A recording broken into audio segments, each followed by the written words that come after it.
তো তোমরা কি জানো যখন কেদারনাথ মন্দির বন্ধ হয়ে যায় 6 মাসের জন্য, যখন পুরো বরফে ঢেকে যায়, তখন বাবা কেদারনাথ কোথায় থাকেন, তখন কি হয়? তো চলো আজ আমি তোমাদের নিয়ে যাব হচ্ছে উখি মঠ ওমকারেশ্বর মন্দির।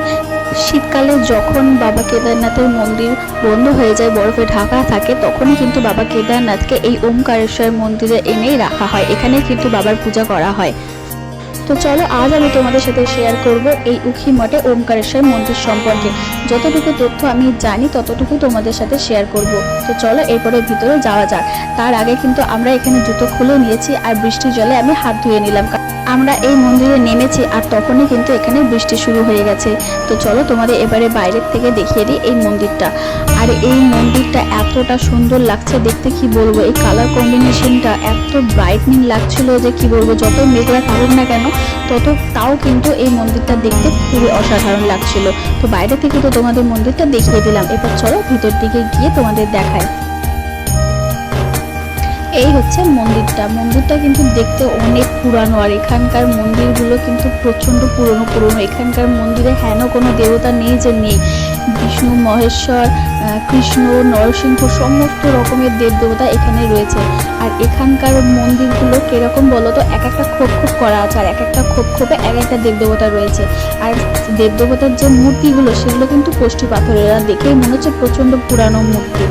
যখন কেদারনাথের দুয়ার খোলে যে পঞ্চকেদারটাকে নিয়ে ডুলি বার করা হয়, সেই পঞ্চকেদারটাও কিন্তু এই মন্দিরে এনেই রাখা হয়।